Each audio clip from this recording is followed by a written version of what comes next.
Bonjour à tous, bienvenue dans cette nouvelle formation Victron Énergie qui va porter aujourd'hui sur la supervision de l'état de charge d'un banc de batterie.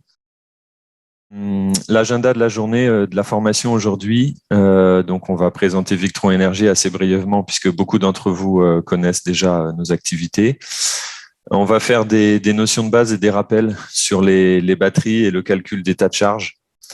Ensuite, on présentera notre produit, le Victron BMW, moniteur de batterie BMW. Et ensuite, on enchaînera sur une seconde méthode de calcul de l'état de charge en utilisant un Serbo GX ou un appareil GX. Et puis, on conclura sur les différents atouts de ces deux solutions. Voilà, donc on va enchaîner, on va rentrer dans le vif du sujet. Donc, pour présenter Victron Énergie, donc Victron Énergie, une société qui est fondée en 1975, déjà bientôt 47 ans d'existence, et nous sommes un leader reconnu des systèmes d'énergie, système avec stockage, système embarqué.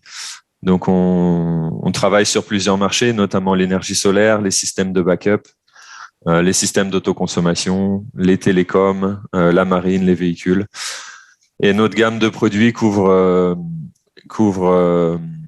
pas mal d'applications. Donc, on a des convertisseurs chargeurs, des régulateurs de charge, des batteries, des systèmes de monitoring, etc. Alors, comment nous sommes structurés? Donc, la société est hollandaise, le siège est en Hollande, et nous avons toutes nos installations de recherche et développement qui sont là-bas avec 3 sites. Et la production est réalisée en Asie, principalement en Inde. Et on a un réseau de distributeurs et de partenaires qui couvrent presque la totalité de la planète et qui permet d'apporter du coup du service et du support où que vous soyez dans le monde. Donc la qualité, le savoir-faire de Victron Énergie, bon, on le retrouve à travers les 45 ans d'expérience de nos produits, une technologie éprouvée et robuste, des milliers de références à travers le monde. Nos produits sont installés aux 4 coins de la planète.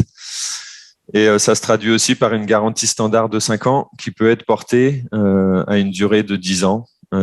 Si vous le souhaitez, au moment de commander les produits, vous pouvez souscrire à une garantie de 10 ans, ce qui peut être un atout intéressant, notamment pour les appels d'offres ou pour les clients qui demandent des hauts niveaux de garantie.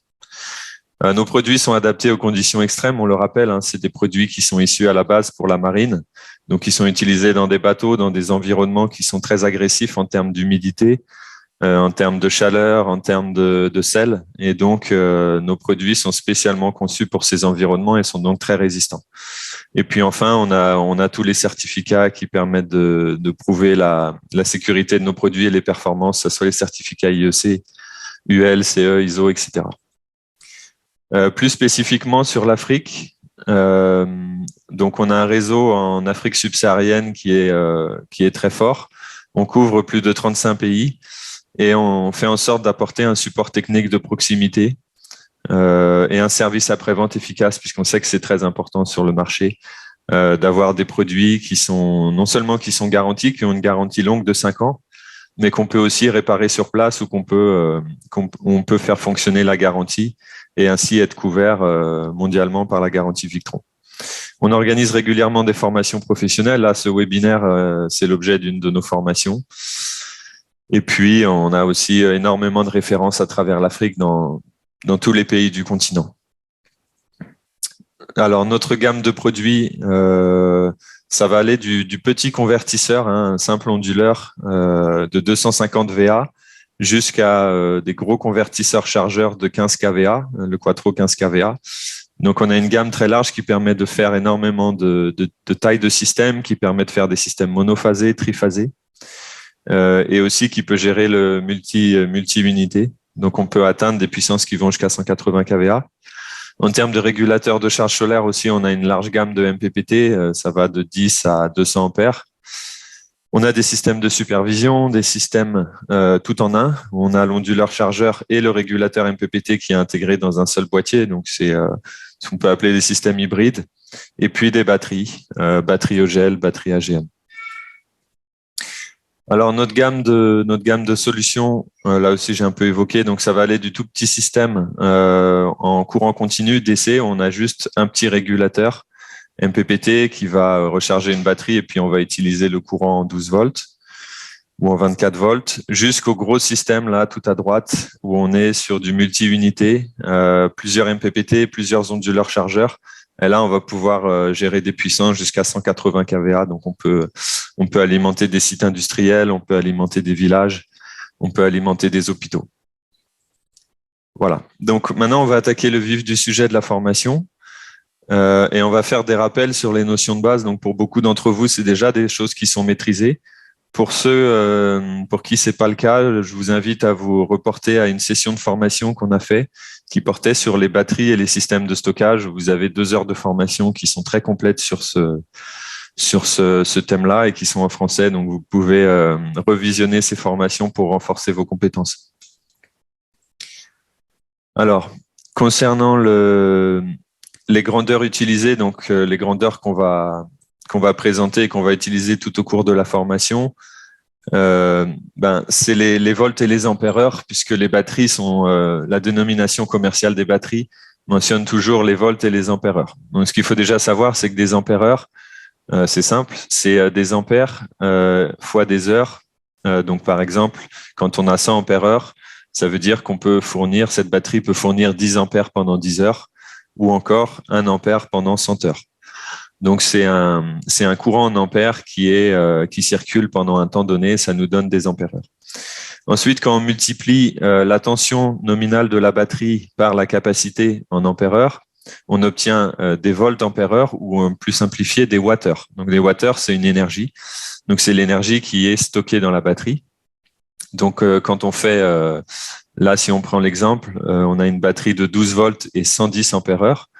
Donc, quand on multiplie les deux, on obtient 1320 watts-heure. Ça, c'est l'énergie qui est stockée dans la batterie si on la décharge d'un état de charge de 100% jusqu'à un état de charge de 0%. Si on veut utiliser les kilowattheures, qui sont une unité qu'on a encore plus l'habitude d'entendre et de voir, on divise les watts-heures par 1000. Donc là, cette batterie, en l'occurrence, fait 1,32 kilowattheures. Donc, on fait un rappel aussi sur les notions de puissance et d'énergie. Donc, la puissance, c'est instantané. Il y a une notion d'instantanéité.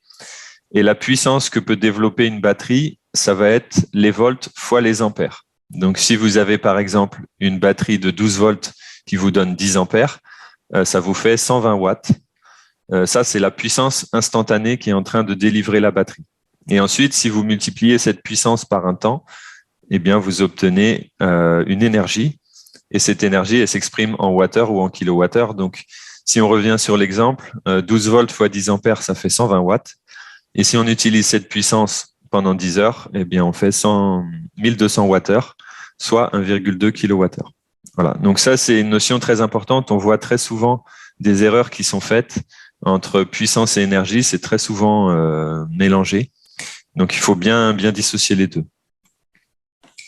Une définition importante aussi, alors là, on va rentrer sur les notions d'état de charge. Donc, l'état de charge, ce qu'on appelle aussi en anglais SOC, State of Charge. Donc, il s'exprime en pourcent avec 100% représentant une batterie pleine et 0% représentant une batterie vide. Donc, ça, c'est l'état de charge de la batterie. C'est-à-dire que si je dis que j'ai une batterie qui a un état de charge de 40%, ça veut dire qu'elle est à 60% vide et à 40% pleine. Ensuite, vous avez la notion inverse qui est la profondeur de décharge.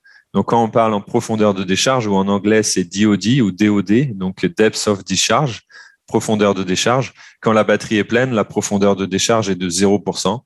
Et quand la batterie est vide, la profondeur de décharge est de 100%.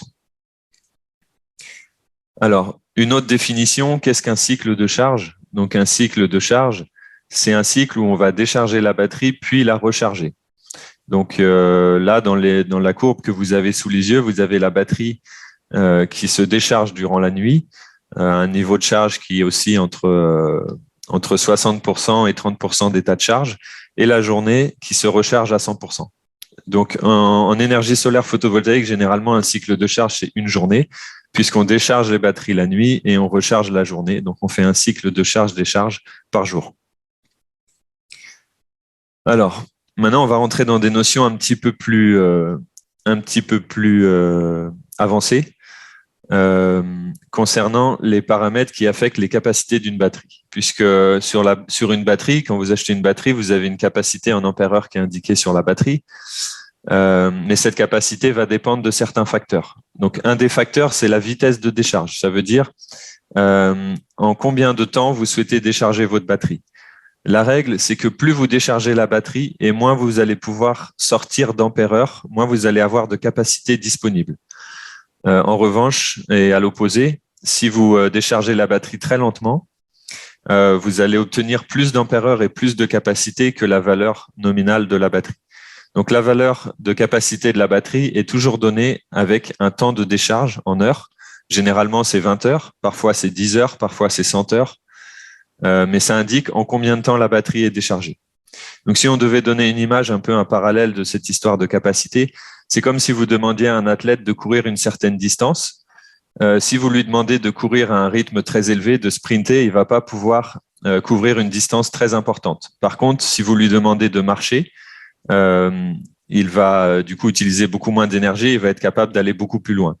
Donc c'est un petit peu la même chose avec une batterie. Si vous avez une batterie de 100 ampères-heure, et là on le voit dans l'exemple, le tableau qui est présenté ici, vous avez une batterie de 100 ampères-heure quand vous la déchargez en 20 heures, eh bien si vous la déchargez en 5 heures seulement, vous n'aurez pas 20 ampères-heure, mais vous aurez 80 ampères-heure. D'ailleurs, il y a une petite faute sur le tableau, il devrait y avoir 80 AH. Voilà, donc c'est un exemple pour montrer que la capacité d'une batterie n'est pas fixe. Elle dépend de la vitesse de décharge. Un autre paramètre qui joue dans la capacité d'une batterie, c'est la température. Vous avez la courbe ici à droite. Vous pouvez voir que la capacité disponible dans la batterie dépend de la température. Et la règle, c'est que plus il fait froid et plus la capacité disponible diminue. Et à l'inverse, plus il fait chaud, plus la capacité disponible augmente. Il faut savoir qu'aussi la température affecte un autre paramètre sur la batterie, c'est sa durée de vie. Donc, c'est le tableau à gauche. Par exemple, quand vous utilisez une batterie en floating, c'est-à-dire que c'est plutôt sur des applications de secours, on va maintenir la batterie chargée en permanence avec le réseau ou avec un groupe électrogène et on l'utilise que quand il y a une coupure. La durée de vie d'une batterie va être fortement réduite par la température ambiante, la température moyenne. Donc, si on prend par exemple une batterie AGM Deep Cycle de Victron, donc une batterie AGM à décharge profonde. Si la température ambiante est de 20 degrés, elle va pouvoir avoir une durée de vie de 7 à 10 ans quand on la maintient en floating. Et si on passe à 30 degrés de température ambiante, on passe à 4 ans. Et à 40 degrés, on passe à 2 ans. Donc on voit que la température a une incidence énorme sur la durée de vie. Enfin, les autres paramètres qui influent la capacité de la batterie, c'est son âge et les conditions d'utilisation. Donc, comment dire, les aspects qui vont être touchés, les points qui vont être touchés sur la batterie au fur et à mesure de son utilisation, ça va être la sulfatation des plaques, la corrosion des plaques, la résistance interne qui va avoir tendance à augmenter. Et évidemment, si on a une température de fonctionnement qui est élevée, ça a tendance aussi à réduire la capacité disponible dans la batterie. Donc, en fait, au fur et à mesure du temps que vous utilisez votre batterie, que vous la chargez, que vous la déchargez tous les jours, eh bien, vous avez un phénomène d'usure et vous avez une tendance à réduire la capacité de la batterie. Donc, c'est montré ici à travers cette courbe. On voit différentes batteries. Donc là, c'est des batteries au lithium. Et on voit que ces batteries au lithium, au fur et à mesure qu'elles font des cycles, elles ont une capacité disponible qui diminue. Donc, si on prend la courbe, par exemple, en bleu foncé, on voit qu'au démarrage, à gauche, la batterie avait une capacité disponible de 100%. Et on voit qu'au bout de 2500 cycles, la capacité disponible est plutôt autour de 80%. Et on a des batteries qui font moins bien et qui ont une capacité qui a tendance à se réduire. Donc ça, c'est un paramètre aussi qu'il faut prendre en compte. Alors, une question qui vient souvent quand on se pose la question de mesurer l'état de charge, de calculer l'état de charge dans un système solaire photovoltaïque ou un système batterie, est-ce qu'il vaut mieux utiliser la tension ou est-ce qu'il vaut mieux utiliser l'état de charge?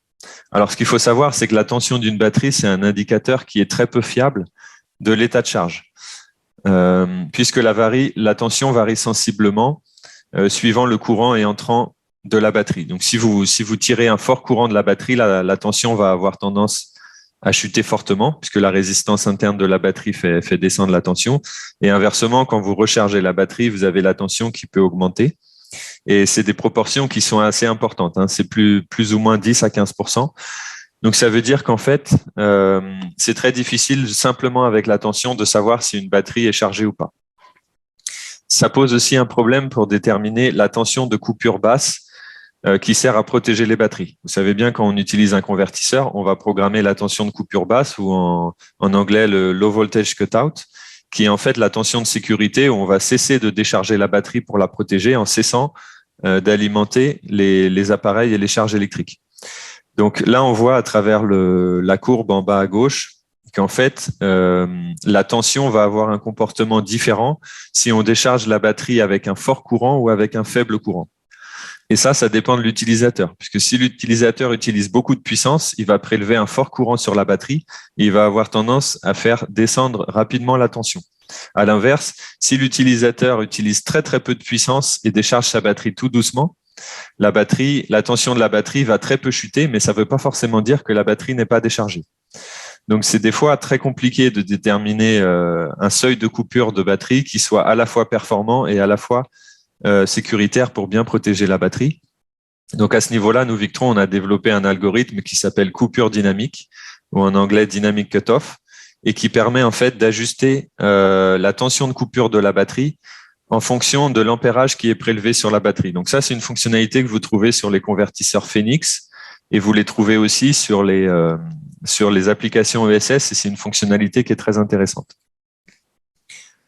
Alors, une question aussi supplémentaire, c'est pourquoi cherche-t-on à superviser l'état de charge? Donc, quels sont les intérêts de superviser l'état de charge? Bon, l'état de charge, déjà, c'est très intuitif et très facile à interpréter par l'utilisateur. On a tous l'habitude sur nos téléphones d'avoir le niveau de batterie en pourcent. Donc, essayer de se baser sur des indicateurs comme la tension, c'est pas du tout intuitif pour un utilisateur. Et donc, pouvoir être en mesure de lui donner un état de charge, c'est un service très intéressant. Il faut voir aussi que prendre des décisions au niveau du système sur l'état de charge, c'est plus précis que d'utiliser la tension des batteries. Donc, par exemple, si on veut cesser de décharger les batteries à un certain niveau ou par exemple faire appel à une source d'appoint, un groupe électrogène ou le réseau quand les batteries sont trop déchargées, c'est plus facile et plus précis de le faire en utilisant l'état de charge plutôt qu'en utilisant la tension. En revanche, il y a des limites à ce système, c'est que l'état de charge, c'est un calcul. Donc, qui dit calcul dit qu'il y a potentiellement il peut y avoir potentiellement des erreurs de calcul et donc ça peut conduire à une mauvaise appréciation de l'état de charge. Donc, si le calcul n'est pas précis et fiable, on va se retrouver avec un système solaire qui a un comportement incohérent et avec un client qui reçoit une information erronée sur son système. Donc, ce qu'on préconise tout de même, c'est de ne pas utiliser l'état de charge, le SOC comme seul critère pour protéger la batterie, mais d'aussi utiliser la tension, de combiner les deux. Et puis, il faut savoir aussi que calculer l'état de charge, ça nécessite de l'ajout de matériel, donc ça nécessite des coûts supplémentaires et un peu plus de travail au niveau de l'installation. Donc, ça a un impact à ce niveau-là aussi. Alors, comment on détermine l'état de charge d'une batterie? C'est très simple, c'est un calcul. On va prendre les ampéreurs entrants, les ampéreurs sortants. On va considérer les pertes qui sont toujours une estimation puisqu'on ne peut pas déterminer très très précisément les pertes.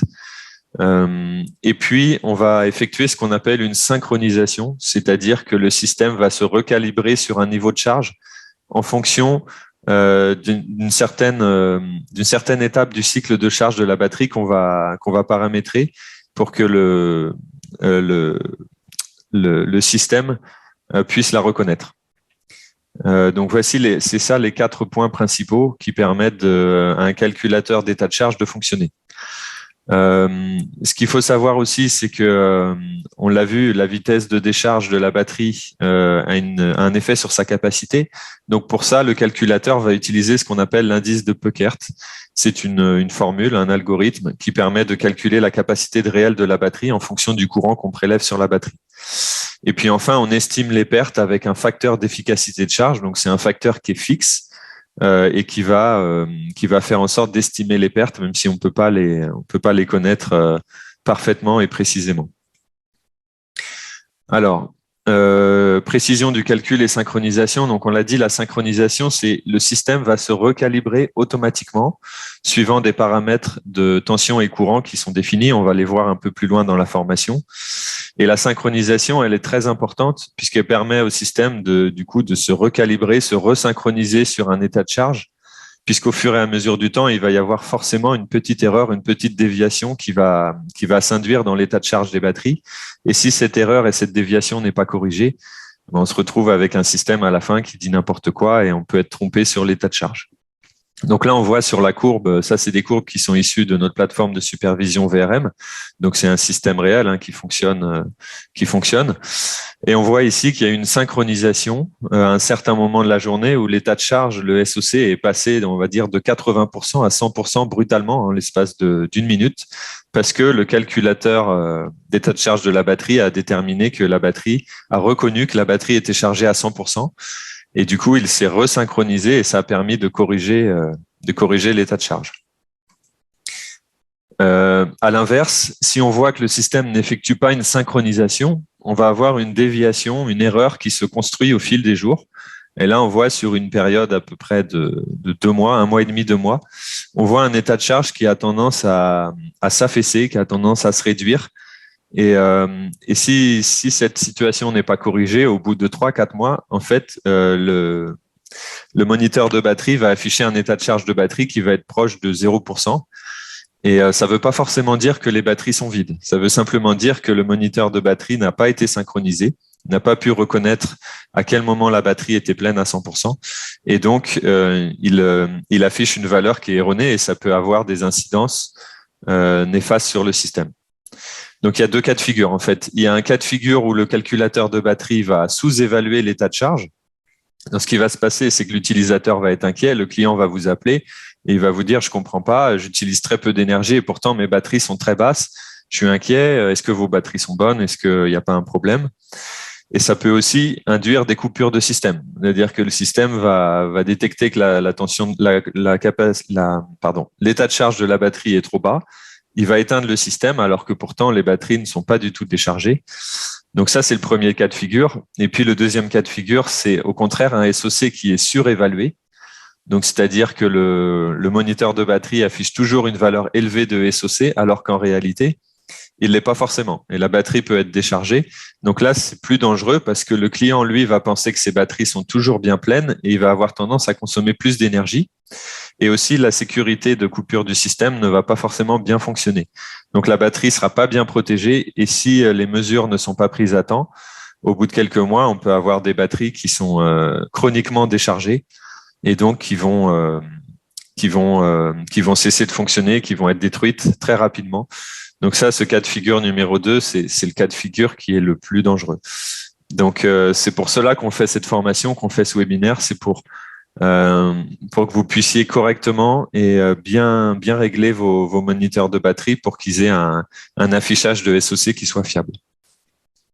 Alors, chez Victron, on a 2 familles de solutions pour ça. On a ce qu'on appelle les BMW, je pense que vous les connaissez, les moniteurs de batterie.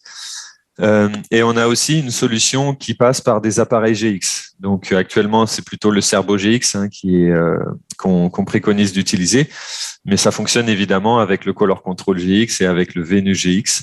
Donc vous avez ces deux familles de solutions qui peuvent fonctionner et qui vont vous permettre de calculer l'état de charge de la batterie. Donc on va voir un petit peu comment ça fonctionne. Alors, concernant la gamme de calculateurs de batterie BMW de Victron, on a plusieurs solutions. Donc, on a le BMW 700 qu'on retrouve ici et qui est la version basique et économique du BMW et qui permet de faire déjà énormément de choses. Il y a énormément de fonctionnalités, on va les voir. Vous avez aussi là en dessous le BMW 702. Donc, c'est la même version que le BMW 700, c'est tout simplement qu'il a une entrée secondaire. Donc, cette entrée secondaire va permettre de faire différentes choses, par exemple mesurer la température des batteries, mesurer la tension médiane ou mesurer la tension d'un deuxième banc de batterie. Généralement, en solaire photovoltaïque, on n'a pas forcément besoin du BMW 702, donc le BMW 700 remplit toutes les fonctions dont on a besoin. Et on a aussi, si on le souhaite, le BMW 712, qui est la même version que le BMW 702, mais qui dispose d'une communication Bluetooth. Voilà. Enfin, on a une autre famille de produits qu'on appelle les Smart Shunt. Donc là, c'est pas la même famille que le BMW. C'est aussi un moniteur de batterie, mais il ne dispose pas d'un afficheur. Donc vous avez directement le module de calculateur de la batterie qui est disposé sur le shunt, et soit en Bluetooth, puisque ça vient automatiquement avec une connexion Bluetooth, ou soit en utilisant un câble VE direct. Vous allez pouvoir lire sur un téléphone ou sur un appareil GX l'état de charge de la batterie qui a été calculé par le Smart Shunt. À savoir que le Smart Shunt peut être commandé en version 500 ampères, 1000 ampères et 2000 ampères. Alors, quel est le principe de fonctionnement d'un BMW Victron? Donc, il faut savoir que le courant est mesuré par le shunt. Donc, le shunt, c'est l'objet qu'on voit ici à gauche. Donc là, c'est un shunt 500 ampères qui est fourni par défaut dans le carton d'un BMW 700. Et donc, ce shunt, en fait, va mesurer le courant. Donc, en fait, un shunt, juste pour détailler son fonctionnement, c'est une résistance qui est très précise et qui est très stable en fonction de la température et en fonction du courant. Et grâce à la formule électrique U égale RI, vu qu'on connaît la résistance, on va mesurer la chute de tension aux bornes du shunt et on va pouvoir déterminer par calcul le courant qui circule dans le shunt. Donc, par exemple, ce shunt de 500 ampères, il génère une chute de tension de 50 millivolts à ces bornes. Donc, si on détecte ici 50 millivolts de chute de tension, on sait qu'on a 500 ampères qui circulent. Et c'est comme ça, en fait, que le calculateur du BMW va déterminer le courant qui circule dans le shunt. Donc, on voit ici sur ce schéma de câblage que le shunt est placé ici sur le câble de la batterie et qui va permettre de calculer le courant qui entre ou le courant qui sort de la batterie et qui va pouvoir faire le calcul qu'on avait indiqué juste avant, des ampères-heure entrants, des ampères-heure sortants et des pertes. Il faut savoir aussi que le BMW fait une synchronisation à 100% de l'état de charge de la batterie lorsqu'il détecte que les batteries entrent en phase de flotte.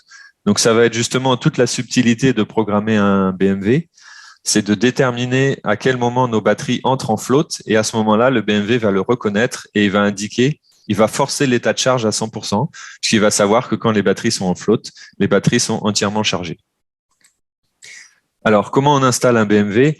C'est relativement simple, mais on observe souvent, des fois sur le terrain, des erreurs de câblage qui conduisent du coup à un calcul de l'état de charge qui est erroné.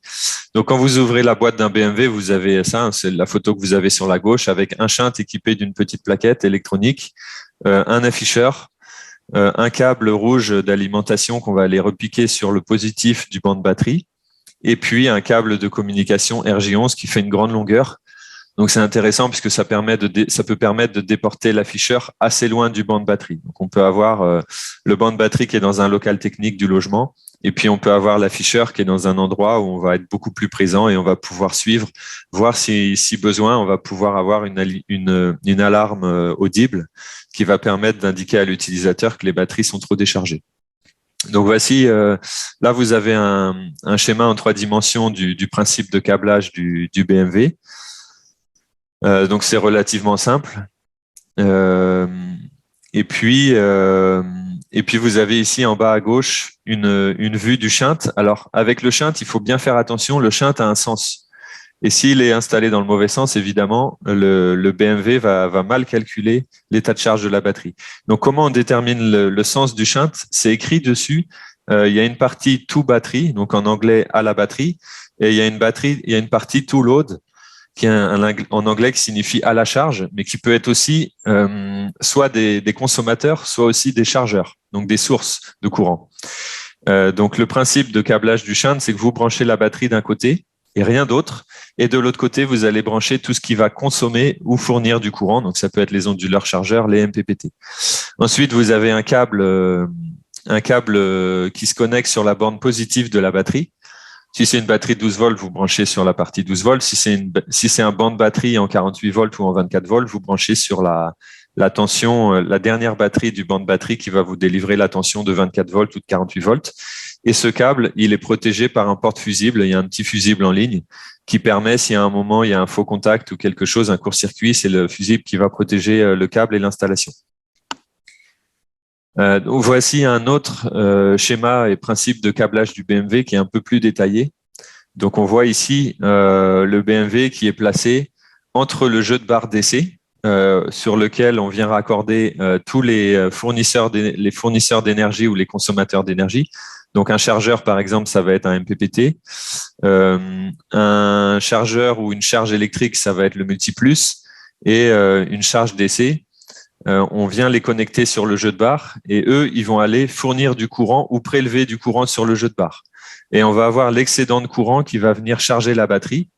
Ou au contraire, si sur le jeu de barre, on a un déficit de courant, eh bien, c'est la batterie qui va venir le fournir et tout ce courant va transiter par le shunt. Et comme on l'a vu, le shunt calcule le courant qui rentre dans la batterie et ce courant qui est appliqué pendant des heures va nous donner des ampères-heures. Donc, le BMW va être capable de déterminer le nombre d'ampères-heures qu'a fourni un banc de batterie ou le nombre d'ampères-heures avec lequel un banc de batterie a été chargé.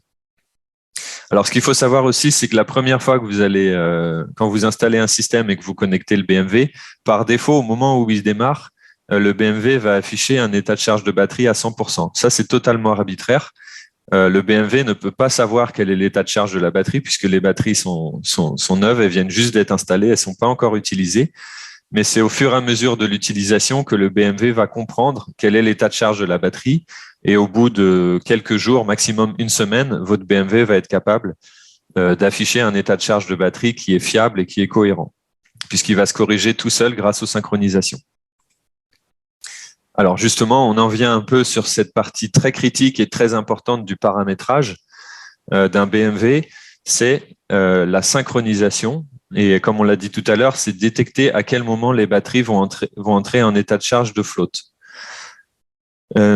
Donc, pour cela, on a affaire à 4 principaux paramètres qui sont les 4 paramètres clés pour régler de manière fiable la détection de charge du BMW. C'est les 4 premiers paramètres quand vous entrez dans le menu Settings du BMW.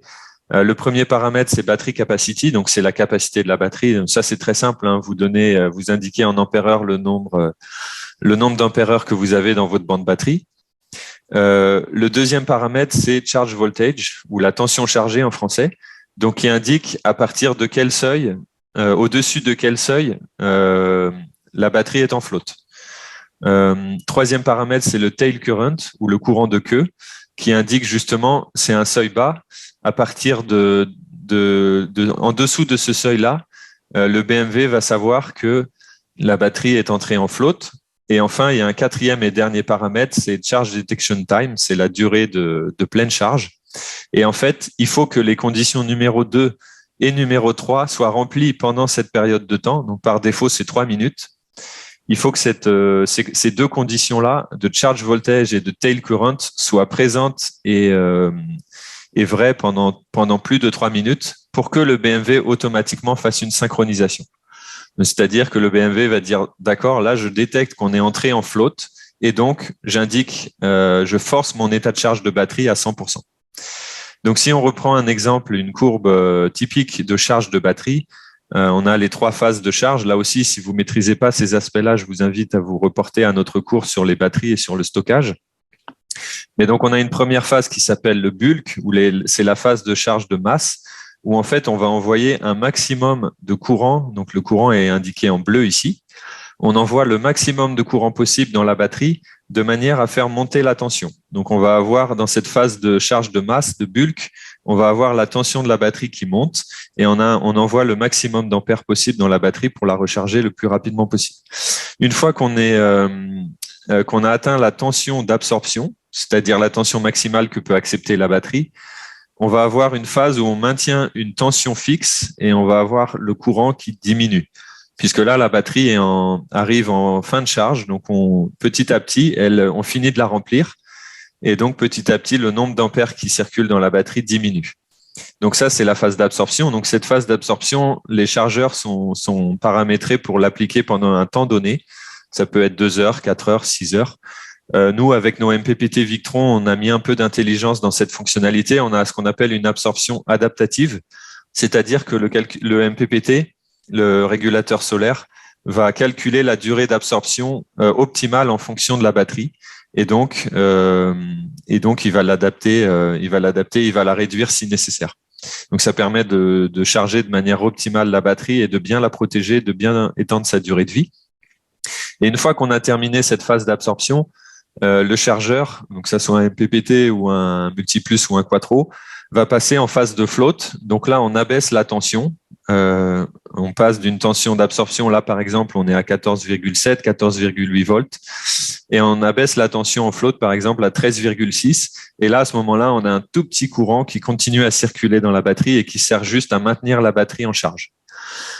Donc, les deux seuils qu'on va régler, par exemple, si on a un banc de batterie et où on utilise un chargeur de batterie qui va appliquer les paramètres qu'on a ci-dessus, on va utiliser le paramètre numéro 2, charge voltage, on va paramétrer 13,4. Donc, on paramètre une tension qui soit un tout petit peu en dessous de la tension float. Et concernant le tail current, on va mettre, par exemple, 3 ampères pour faire en sorte que justement, le courant qui circule quand la batterie est en float doit être inférieur à cette valeur de tail current, donc inférieur à 3 ampères.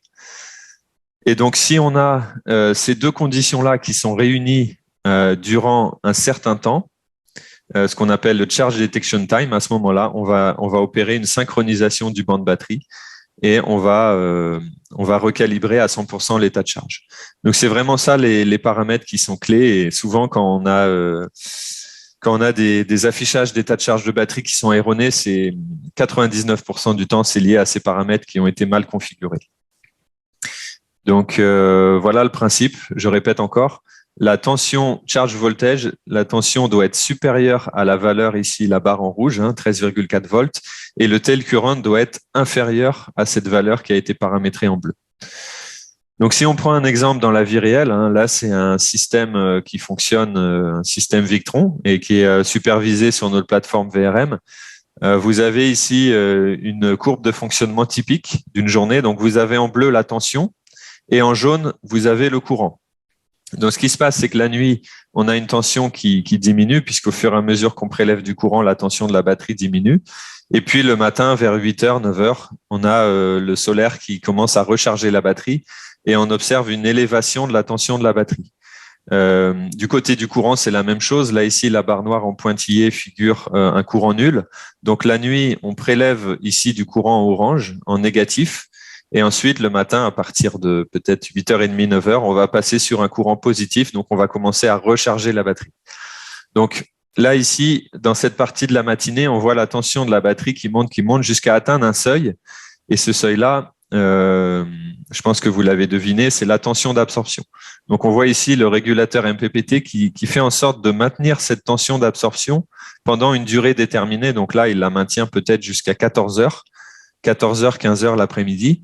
Et on voit ici qu'il y a eu une chute de la tension. Donc, il y a probablement eu un passage nuageux qui a fait que la tension a chuté. On voit aussi que le courant de charge de la batterie avait diminué. Donc, on observe assez bien sur cette courbe que pendant la phase d'absorption, qui se trouve ici, on va dire entre 11h et 14h, on voit que le courant qui rentre dans la batterie diminue, puisque là, la batterie est en fin de charge. Et puis, quand on arrive à 14h, on est sur un courant qui est très faible.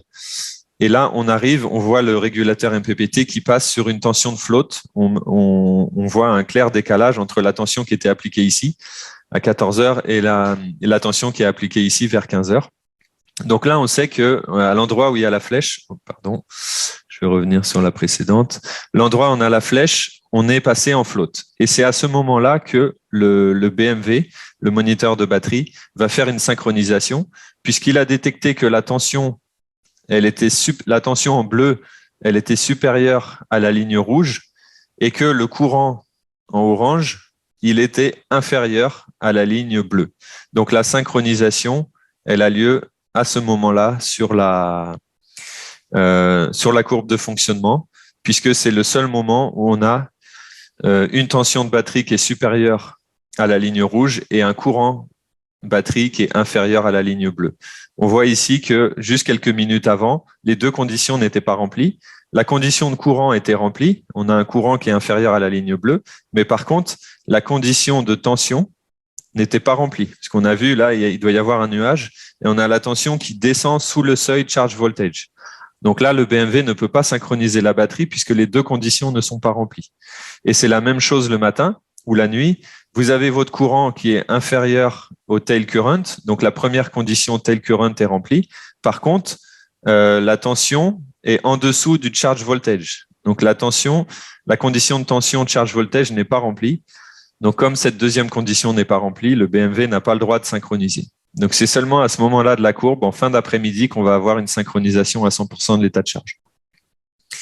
Alors, les erreurs courantes qu'on voit sur les BMW et les systèmes de calcul de l'état de charge de manière générale, par ordre d'importance, la première cause d'erreur et de mauvais fonctionnement, c'est un mauvais câblage. Là, on voit par exemple ici sur le schéma ci-dessous, à droite, qu'on a la partie en courant continu de l'installation qui a été mal connectée. Elle est connectée directement sur les batteries. Et donc, le courant qui va être prélevé par ces charges DC va passer directement de la batterie vers les charges sans passer par le shunt. Donc, le shunt ne va pas pouvoir mesurer ce courant et donc, il va y avoir une erreur de calcul sur l'état de charge réel de la batterie. Et ce qui va se passer dans la pratique, c'est que tous les ampères-heure que va consommer la charge DC ne vont pas être comptés. Et donc, le BMW 700 va avoir tendance à surestimer l'état de charge. C'est-à-dire que lui, il va penser qu'il y a moins de courant qui est consommé sur la batterie que la réalité, et donc moins d'ampères-heure qui sont prélevés dans la batterie que la réalité. Donc, forcément, ça conduit à surévaluer l'état de charge. Donc, typiquement, avec ce type d'erreur, on se retrouve avec un état de charge qui est toujours élevé. On va être autour de 100%, 90%, 80%. Et l'utilisateur va avoir tendance à croire que ses batteries sont bien pleines, alors qu'en fait, c'est faux, puisqu'on a ici les charges DC qui prélèvent du courant sur le banc de batterie sans que ça soit mesuré. Et donc, ça va conduire à une défaillance prématurée des batteries. Le deuxième cas de figure d'erreur, on l'a vu, c'est un paramétrage inadapté. Donc, c'est un BMW 700 ou 712, 702 qui ne reconnaît pas l'état de charge float et donc qui ne se synchronise pas. Et donc, au fur et à mesure du temps, on a une déviation qui s'installe et on mesure des fausses valeurs d'état de charge. Enfin, on calcule des fausses valeurs d'état de charge. Troisième type d'erreur, c'est le sens du shunt qui est inversé. Donc, on l'a mis dans le mauvais sens, à l'envers. Et donc, au lieu de compter de manière positive les ampères-heure qui rentrent et négative les ampères-heure qui sortent, le BMW va faire l'inverse et le calcul va être totalement faussé et ça va afficher n'importe quoi. Troisième type d'erreur, c'est d'installer le shunt sur le conducteur positif. On rappelle que le shunt doit être tout le temps installé sur le conducteur négatif. Bon, cette erreur-là, en général, on s'en rend compte très rapidement parce que si on installe le shunt sur le positif et qu'on connecte le petit fil que je vous ai présenté tout à l'heure, le petit fil d'alimentation, celui-là, là, le petit fil rouge, sur le plus, le BMW n'est pas alimenté puisqu'il a pas une différence de potentiel et donc le BMW ne s'allumera tout simplement pas. Donc si on fait ce type d'erreur de câbler le shunt sur le positif, on s'en rend compte tout de suite dès l'installation. Et puis un autre type d'erreur qui peut arriver des fois, et c'est tout bête et c'est tout simple, c'est qu'il y a un faux contact sur le fusible en ligne de protection du câble positif. Donc si votre BMW ne s'allume pas au moment où vous le branchez, regardez ça parce que ça peut être des fois une source de problème. Donc vous essayez tout simplement de serrer un peu plus fort le porte-fusible ou alors vous l'ouvrez et vous touchez le fusible. Vous vérifiez aussi que le fusible n'a pas été grillé par inadvertance, par exemple en faisant un faux contact ou un court-circuit. Et ça aussi, ça peut être une source de dysfonctionnement. Alors, il faut savoir aussi que le BMW a des fonctionnalités additionnelles qui sont intéressantes, comme par exemple, il dispose d'un relais programmable. Donc, si on regarde le BMW sur l'arrière, on voit ici qu'on a un relais 3 contacts avec un normalement fermé, normalement ouvert et un commun. Et ce relais programmable, il va nous permettre de faire différentes fonctionnalités. On va voir un petit peu plus loin. On a aussi une alarme qui est visuelle et sonore. Donc, il y a un beeper dans le BMW et ça peut permettre de détecter quand il y a un défaut sur le banc de batterie. Donc, ça peut être un état de charge de batterie qui est faible, mais ça peut être aussi d'autres critères. Par exemple, tension des batteries trop faible, tension des batteries trop élevée. Et on va avoir aussi, si on veut, le BMW qui clignote en bleu. Donc, ça va indiquer à l'utilisateur qu'il y a un problème. Une autre fonctionnalité évidemment très intéressante du BMW, c'est un historique. Donc là, j'ai fait une capture d'écran de l'historique du BMW. Le BMW, à partir du moment où on l'installe et on le met en fonctionnement, il va enregistrer en permanence tous les paramètres de la batterie, donc le nombre d'ampères-heure qui est consommé, la décharge la plus profonde, la décharge moyenne, la dernière décharge et le cumul total des ampères-heure qui sont consommés. Donc ça, c'est très intéressant parce que si vous revenez sur votre site plusieurs mois ou plusieurs années après avoir installé un BMW, vous pouvez savoir combien d'ampères-heure au total votre banc de batterie a fourni. Et donc, vous pouvez, en divisant par le nombre de jours, vous pouvez savoir à peu près quelle est la décharge moyenne. Bon, vous l'avez ici aussi, mais vous pouvez estimer le nombre d'ampères-heure totaux qui ont été prélevés sur la batterie. Donc, ça vous donne un ordre d'idée sur l'usure de la batterie. Vous avez aussi un compteur d'énergie, l'énergie déchargée et l'énergie chargée. Donc, si vous divisez l'un par l'autre, vous avez le rendement de vos batteries. Et puis, vous avez un indicateur sur le nombre de charges, le nombre de synchronisations, la durée depuis la dernière charge complète. Donc, vous avez plein d'indicateurs qui sont très intéressants. Et l'intérêt aussi, c'est que si vous avez, ça peut arriver, un utilisateur qui abuse des batteries, et qui a tendance à trop solliciter ses batteries et à trop consommer, vous pouvez très rapidement le déceler grâce à l'historique du BMW, puisque vous allez voir si l'état de charge, l'état de la décharge moyenne des batteries n'est pas trop élevé.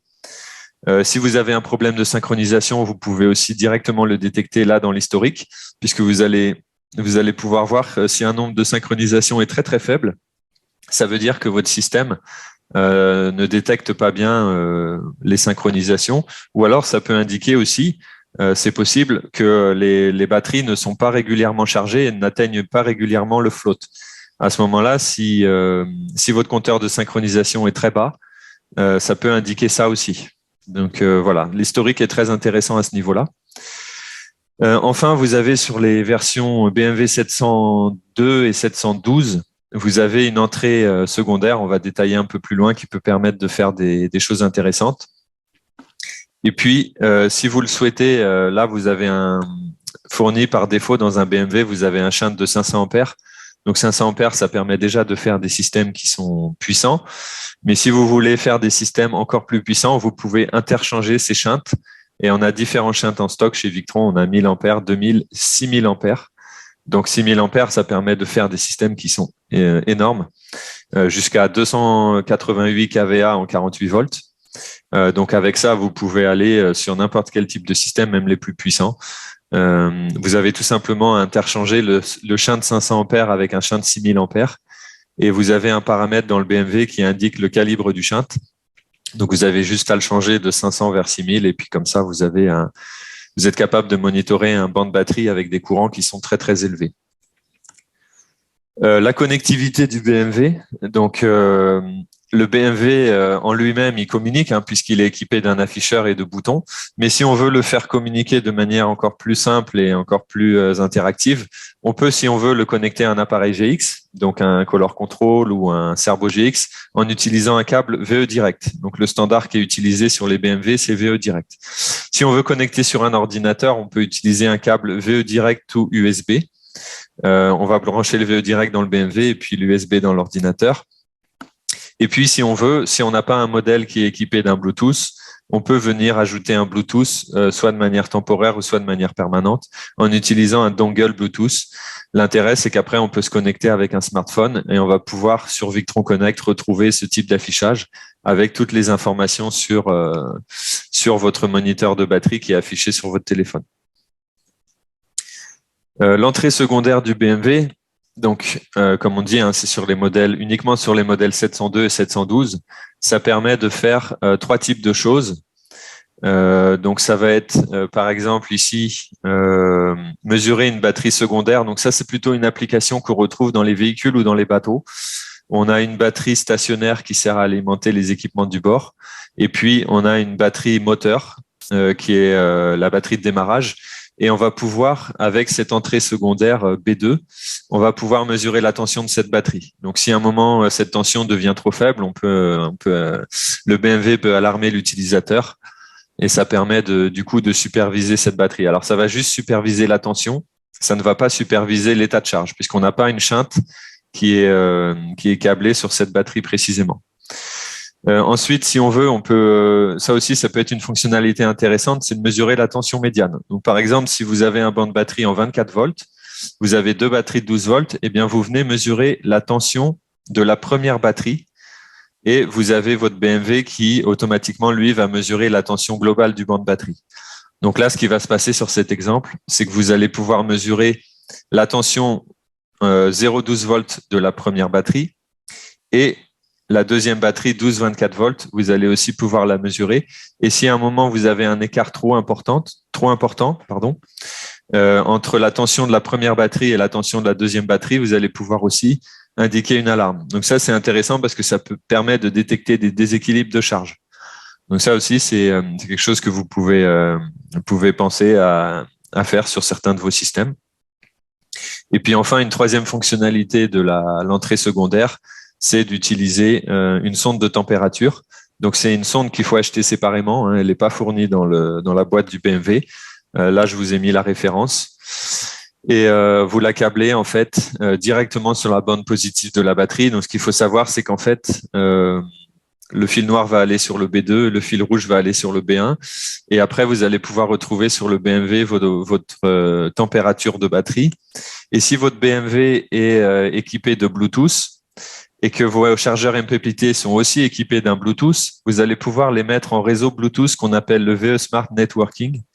Et ce qui va se passer, c'est que c'est votre BMW qui va indiquer au régulateur MPPT la température de la batterie et la tension de la batterie aux bornes. Donc l'avantage de ce système-là, c'est qu'en mesurant directement les tensions et températures de batterie sur la batterie, on a une charge qui est encore plus précise, puisque le MPPT va corriger la température de batterie et la tension de charge en fonction des paramètres réels de la batterie. Alors que si on n'a pas cette fonctionnalité, le MPPT va mesurer la tension des batteries à ses bornes, donc il y aura la chute de tension de la batterie qui va influer, et il va mesurer la température de batterie avec un capteur de température qui est interne au MPPT. Donc il peut y avoir un petit écart entre la température interne du MPPT et la température réelle de la batterie. Donc voilà, c'est une petite fonctionnalité qui peut être intéressante dans certains cas, donc on vous la présente ici. Et voici aussi des exemples d'utilisation avancée du BMW et du relais. Donc par exemple, ce qu'on va parfois vouloir faire, c'est démarrer un générateur. Quand les batteries sont trop déchargées, typiquement on va utiliser 50% sur les batteries au plomb. Donc, quand les batteries sont déchargées en dessous de 50%, on va demander au BMW de fermer son relais. On va programmer pour ça. Et quand le BMW va fermer son relais, ça va faire un démarrage automatique du générateur, du groupe électrogène. Le multiplus va tout de suite le détecter et il va charger la batterie. Et une fois que la batterie est remontée sur un certain seuil de SOC, le BMW va ouvrir son relais et à ce moment-là, le générateur va s'éteindre automatiquement. Donc, grâce à ça, on peut faire un système hybride avec un démarrage automatique du générateur. Donc, l'avantage, c'est que l'utilisateur n'a rien à faire. Le générateur va s'allumer tout seul et s'éteindre tout seul. Et du coup, ça va permettre de réduire les temps d'utilisation du générateur puisque c'est le BMW qui va le contrôler automatiquement. Donc, ça permet de fournir à la batterie exactement la quantité de courant qu'elle a besoin. Et dès qu'elle est suffisamment rechargée, on coupe le générateur et on ne le laisse pas fonctionner inutilement. Un autre exemple d'utilisation du relais, ça peut être pour délester certaines charges ou certains circuits. Donc, des fois, dans des applications, on va avoir des circuits qui sont pas prioritaires. Donc là, c'est une machine à laver, mais ça peut être un chauffe-eau, ça peut être un climatiseur. Et si, par exemple, mes batteries commencent à être trop déchargées, le BMW va fermer son relais. Donc là, c'est un relais de commande qui va, du coup, désactiver un relais de puissance, un contacteur de puissance, et qui va permettre de délester certains circuits. Et comme ça, on préserve l'autonomie restante de la batterie pour des applications critiques. On peut aussi faire la même chose pour lester le système. Donc, par exemple, quand vos batteries sont pleines à 100% et qu'il est seulement midi et que vous avez encore plein d'énergie solaire gratuite qui est disponible l'après-midi, eh ben, vous pouvez demander à votre BMW de lester le système. Donc, par exemple, on va fermer ce contacteur quand les batteries sont pleines à 99 ou 100%. Et ça va nous permettre d'utiliser cette énergie qui est gratuite. Donc, par exemple, on peut mettre un chauffe-eau et on va pouvoir faire de l'eau chaude gratuitement l'après-midi, ou on peut le faire avec un climatiseur, on peut le faire avec une machine à laver et faire des cycles de lavage avec de l'énergie qui est gratuite sans venir prélever de l'énergie sur la batterie. Donc voilà, c'est juste des exemples pour montrer ce qu'on peut faire avec un appareil comme le BMW. À savoir aussi que le Smart Shunt peut faire la même chose puisque le Smart Shunt aussi est équipé d'un relais. Et voilà. Donc, on a terminé sur la partie qui concerne le Victron BMW. Et maintenant, on va s'attarder et on va présenter la même chose, mais en utilisant un appareil GX. Donc, les appareils GX, c'est les Serbo GX, Venus GX et Color Control GX. Donc, vous allez voir, les principes sont quasiment les mêmes. Les fonctionnalités aussi sont très similaires. On va juste présenter les petites variantes qu'il peut y avoir. Et on va aussi vous montrer les atouts que peuvent apporter l'utilisation d'un appareil GX par rapport à un BMW. Donc, déjà, le principe de fonctionnement du calcul de l'état de charge quand on utilise un appareil GX, c'est qu'en fait, on n'utilise plus un shunt, mais on vient mesurer directement le courant à travers l'appareil.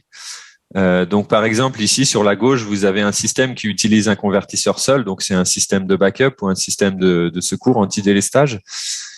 Là, seulement le convertisseur est connecté à la batterie. Donc, le convertisseur est capable de mesurer et de fournir à l'appareil GX la quantité de courant qu'il charge dans la batterie ou au contraire qu'il va prélever dans la batterie pour alimenter les charges.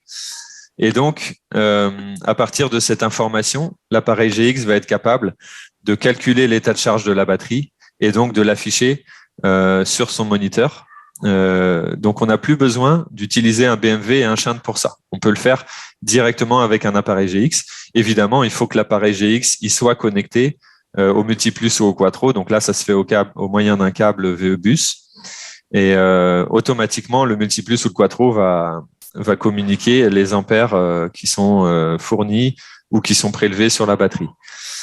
Si on est sur un système solaire, c'est la même chose. La seule chose qui varie, c'est qu'on a un régulateur MPPT. Ce régulateur MPPT, il va venir charger la batterie. Donc, il va venir fournir des ampères. Et du coup, il faut aussi que ce régulateur MPPT soit connecté sur l'appareil GX. Et à ce moment-là, l'appareil GX va être capable, lui aussi, de connaître la totalité des ampères qui entrent et la totalité des ampères qui sortent de la batterie, et donc de calculer l'état de charge. Alors, ce qu'il faut savoir, il y a quand même des limitations. C'est que ce type de calcul d'état de charge ne fonctionne pas avec les onduleurs Phoenix. Donc, c'est nos convertisseurs simples, qui sont pas des convertisseurs chargeurs. Et ça ne fonctionne pas non plus avec la gamme de régulateurs PWM, puisque les régulateurs PWM, c'est des régulateurs à bas coût. Les fonctionnalités sont très limitées. Donc, c'est seulement avec les régulateurs MPPT que vous allez pouvoir avoir cette fonctionnalité de calcul d'état de charge dans l'appareil GX. Alors, le principe, on l'a dit, hein, c'est que la mesure de courant ne se fait plus par un shunt, mais la mesure se fait par l'onduleur chargeur lui-même et le MPPT. Il faut aussi savoir qu'on peut utiliser plusieurs onduleurs chargeurs et on peut utiliser plusieurs MPPT. Ça pose pas de problème. La seule condition, c'est qu'il faut qu'ils soient tous connectés sur l'appareil GX. Sinon, évidemment, l'appareil GX ne pourra pas savoir exactement la production de chacun des équipements. La synchronisation, elle se fait pas à 100%, elle se fait à 85%. C'est le réglage par défaut. Et elle se fait quand la tension d'absorption est atteinte. Pardon. Donc, c'est plus lorsque la batterie entre en flotte, mais c'est lorsque la batterie atteint la tension d'absorption. À ce moment-là, le système va détecter qu'on entre en phase d'absorption et que le bulk est fini. Et en général, sur des batteries au plomb, quand la phase de bulk est terminée, les batteries sont arrivées à peu près à 85% d'état de charge. Donc, la synchronisation va s'effectuer à ce moment-là. Et puis, le principe, c'est que le calculateur d'état de charge de la batterie est plus simplifié, plus basique que celui d'un BMW. Donc, on va juste appliquer un ratio d'efficacité de charge et qui est un ratio qu'on essaie d'estimer en fonction de l'âge de la batterie, en fonction du type de batterie, de la technologie de batterie. Donc là aussi, c'est un peu une devinette. Et le ratio d'efficacité de charge, on peut jamais le connaître très précisément. Donc là, encore une fois, on va avoir une déviation qui s'installe au fil du temps. Et si on n'a pas une synchronisation qui est faite de manière fiable, on va avoir un état de charge qui va commencer à perdre des pédales. Donc au niveau du paramétrage, comment ça se passe? Alors ça se passe à l'intérieur du multiplus ou du quattro. Ça se passe pas vraiment dans l'appareil GX. Donc il faut se connecter dans le multiplus ou dans le quattro au moyen de VE configure et en utilisant un câble MK3 USB. Si vous n'avez pas de câble MK3 USB, vous pouvez vous connecter, vous pouvez faire un VE configure à distance en utilisant l'appareil GX. Et quand vous avez ouvert VE configure, ce qu'il faut, c'est dans l'onglet général, vous activez Enable Battery Monitor. Donc ça, vous cochez. Et à partir de là, le moniteur de batterie interne du multiplus ou du quattro va fonctionner. Et donc, votre appareil GX va être en mesure de calculer l'état de charge de la batterie. Donc, il y a 3 paramètres qu'il faut renseigner. Le premier, c'est l'état de charge en fin de phase bulk. Donc, c'est l'état de charge que va appliquer arbitrairement le calculateur quand la phase de bulk est terminée, donc c'est-à-dire quand la phase d'absorption démarre. Donc, par défaut, c'est 85%. Vous pouvez laisser cette valeur. Ensuite, vous indiquez la capacité de la batterie en ampères-heure. Et enfin, vous indiquez charge efficiency, donc c'est l'efficacité de la charge. Donc ça aussi, c'est le ratio qui va définir les pertes internes dans la batterie. Donc là, vous pouvez utiliser un ratio de 0,9 ou 0,95. Et c'est ce qui va permettre à l'appareil GX de calculer les pertes internes dans la batterie. Alors après, ce que vous devez faire et qui est très important, c'est que vous devez aller dans l'onglet chargeur au niveau de VE configure et vous devez paramétrer la tension d'absorption. Et cette tension d'absorption, là par exemple, c'est 57,6 volts. C'est au moment où le multiplus ou le quattro va détecter qu'on a, sur ces bornes, qui va détecter qu'on a atteint 57,6, automatiquement, le moniteur de batterie va dire mes batteries sont à 85%. Donc, si une minute avant, les batteries étaient à 70%, à partir du moment où le multiplus ou le quattro va détecter qu'on a atteint la tension d'absorption de 57,6 volts, il va arbitrairement mettre l'état de charge de batterie à 85% et donc il va faire une synchronisation. Donc la tension d'absorption, c'est très important de la régler. Et une astuce, justement, c'est qu'il faut faire en sorte que la tension d'absorption du multiplus ou du quattro soit légèrement inférieure à celle du MPPT. C'est-à-dire que si vous avez votre MPPT qui est réglé à 58 volts, eh bien, vous réglez votre tension d'absorption du multiplus ou du quattro un peu en dessous. Par exemple, 57,6, c'est une bonne valeur. Donc, au moment où le MPPT va amener les batteries à 58 volts, il y aura des chutes de tension dans les batteries. Donc, les batteries ne seront vraisemblablement pas à 58 volts exactement. Elles seront peut-être à 57,9. Et il y a aussi des chutes de tension au niveau du multiplus ou du quattro. Donc, lui aussi, la tension que va avoir le multiplus ou le quattro à ses bornes sera légèrement inférieure à la tension des batteries. Donc, si les batteries sont à 57,9, le quattro ou le multiplus verra peut-être 57,8 volts. Et à ce moment-là, s'il voit 57,8 volts, il va comprendre que la tension d'absorption est atteinte et il va faire une synchronisation de l'état de charge de la batterie. Donc, vous voyez, c'est un petit peu délicat à régler et ça nécessite du doigté. Des fois, le système, on réussit pas bien à le régler dès le premier coup, donc il faut s'y reprendre à une fois ou deux fois pour bien régler. Et une fois qu'on a bien réglé le moniteur de batterie, la synchronisation va se faire de manière fiable et régulière et on va avoir un affichage de l'état de charge de la batterie qui est précis. Si vous souhaitez, dans les paramétrages VE configure, au moment où vous allez dans le convertisseur, on l'a dit, c'est très important, il faut paramétrer la tension de déconnexion CC, courant continu, pour protéger la batterie contre les décharges profondes. Si vous laissez la valeur par défaut, c'est très bas. Donc, c'est une valeur qui va endommager la batterie si on descend aussi bas. Donc, on recommande par défaut de faire un VE configure et de relever ces tensions de déconnexion. Donc, par exemple, si c'est un système en 48 volts, on recommande d'utiliser une tension de déconnexion de 46 ou 45 volts, mais pas en dessous. Et si vous voulez, vous pouvez activer du coup Shutdown on SOC, qui veut dire on coupe le système en fonction de l'état de charge de la batterie. Donc, si vous activez cette fonctionnalité, vous allez pouvoir ici régler dans cette case-là l'état de charge minimum que vous acceptez avant de couper le convertisseur pour protéger la batterie contre les décharges profondes. Et ici, SOC Low Restart, vous indiquez l'état de charge à partir duquel le convertisseur sera autorisé à redémarrer. Alors ça, vous pouvez le faire, mais il faut faire attention, c'est à double tranchant. C'est-à-dire que c'est une fonctionnalité additionnelle qui peut permettre de protéger la batterie.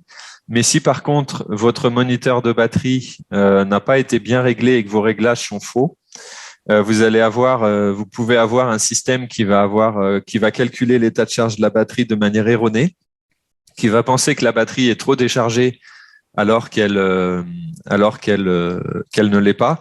Et du coup, votre système va se mettre à couper alors que les batteries ne sont pas du tout vides et vous allez avoir du coup des problèmes sur le système. Donc, il faut vraiment faire attention avec cette fonctionnalité. Si vous décidez de l'utiliser, soyez vraiment sûr et certain que votre calcul d'état de charge de batterie il soit fiable. En plus, c'est un réglage qui peut se faire uniquement via VE Configure. Donc, si c'est sur un site isolé et difficile d'accès, le client, lui, ne pourra pas modifier ce réglage via son appareil GX. Et du coup, vous pouvez vous retrouver à devoir faire une intervention sur le système. Et de toute façon, ça ne dispense pas le système d'avoir une coupure sur un seuil de tension bas, puisque, comme je le disais tout à l'heure, le SOC, l'état de charge de batterie, c'est un calcul. Donc, qui dit calcul dit potentielle erreur. Alors que sur la tension, c'est une mesure directe. Donc, la tension, elle, ne ment jamais. Et le système se coupera aussi sur un seuil de tension. Au niveau de l'appareil GX, quand vous naviguez sur l'affichage, quand vous allez dans les paramètres de votre appareil GX, vous allez dans configuration système et là dans configuration système, vous allez pouvoir définir certains paramètres et notamment le contrôleur de batterie qui va être utilisé. Donc si vous êtes sur automatique, il va prendre le moniteur de batterie par un ordre de hiérarchie et qui est la hiérarchisation ci-dessous.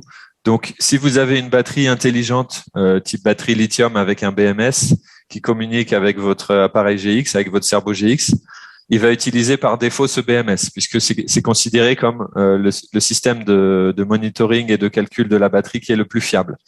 Ensuite, si vous n'avez pas de BMS, il va utiliser le Victron BMW en deuxième priorité puisque c'est considéré comme étant le deuxième système le plus fiable de calcul d'état de charge de la batterie. Et si jamais vous n'avez aucun des deux, il va prendre par défaut le moniteur interne du Multiplus ou du Quattro.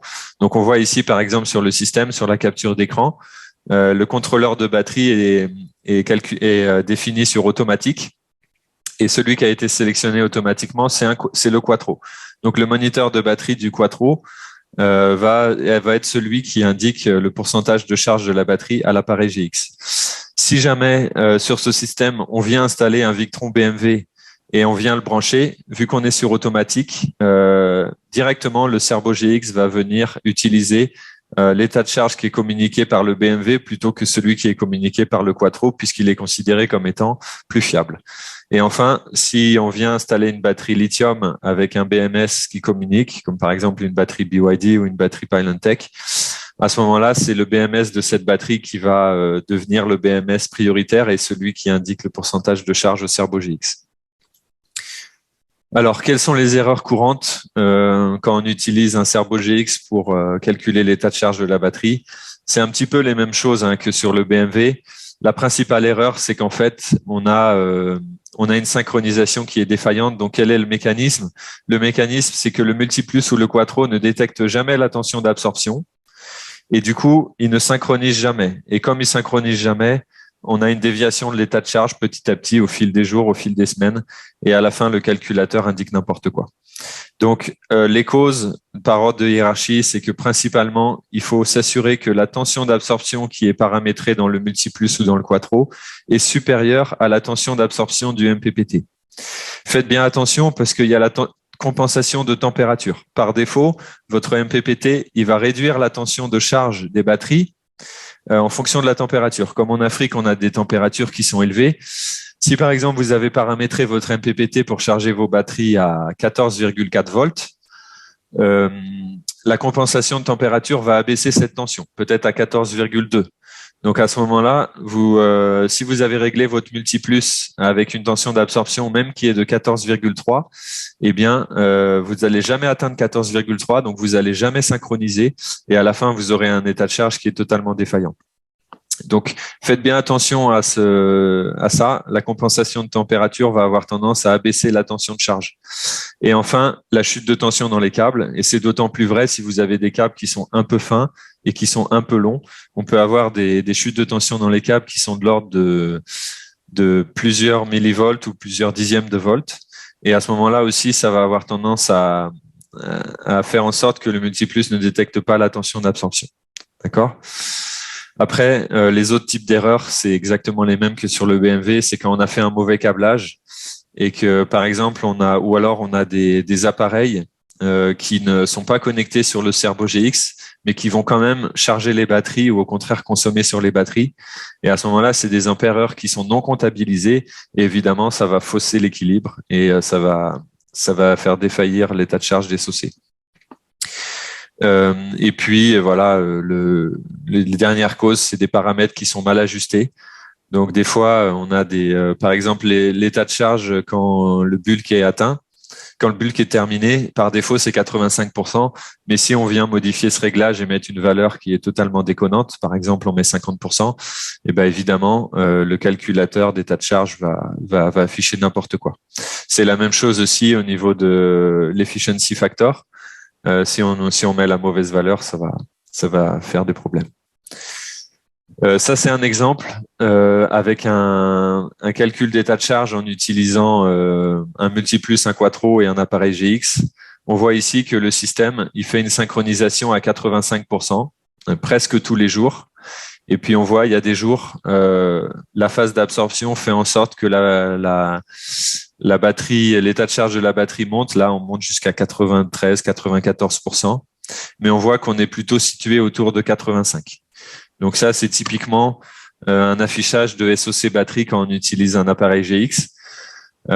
Donc ça peut indiquer deux choses. Ça peut indiquer qu'on a un système qui a du mal à faire une charge d'absorption. La charge d'absorption n'est pas assez longue ou n'est pas assez puissante et du coup, l'état de charge ne réussit pas à monter à 100%. Ça peut aussi indiquer que les valeurs, les paramètres qui sont indiqués dans le multiplus ou dans le quattro sont trop conservateurs. Et à ce moment-là, il faut peut-être indiquer, au lieu de mettre la synchronisation à 85%, vous la mettez à 90%. Et à ce moment-là, automatiquement, vous allez avoir l'état de charge SOC qui remonte et il va approcher les 100% tous les jours. Voilà. Après, ça, c'est des petits réglages fins qu'on peut faire au fur et à mesure. L'avantage avec un appareil GX, c'est que s'il est connecté à distance, vous pouvez faire les réglages à distance depuis votre bureau.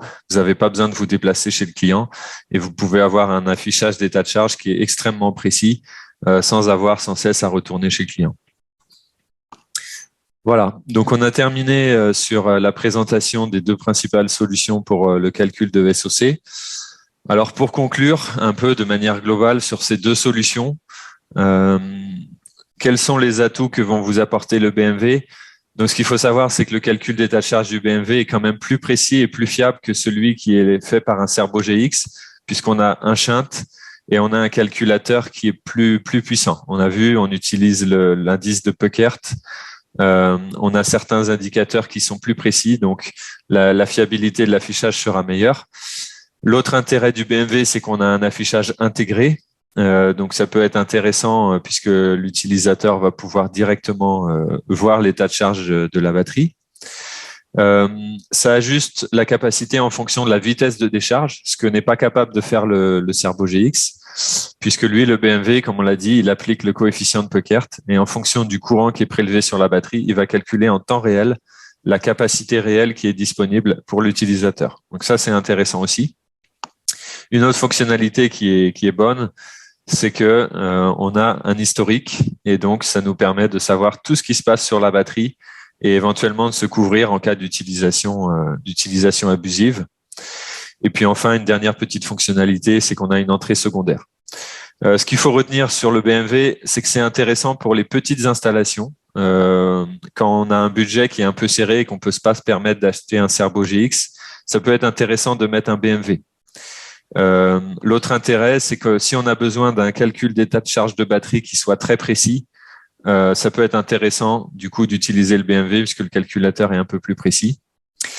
Du côté du Cerbo GX et de la famille des appareils GX, l'avantage qu'on va avoir, c'est que si on a déjà l'appareil GX, on n'a pas besoin de rajouter un BMV pour calculer l'état de charge de batterie. Donc, pas de surcoût, pas de composants supplémentaires à installer. On peut voir des fois sur certaines installations, installer un BMV, ça peut devenir compliqué, parce qu'il va falloir mettre beaucoup de câbles sur le shunt. Et donc, ça rajoute du temps d'installation, ça peut rajouter de la complexité. Et puis, ça peut être motif aussi à faire des erreurs. Hein. Si le technicien fait une erreur de câblage, on va avoir un problème, alors qu'avec le Cerbo GX, on n'a pas ça.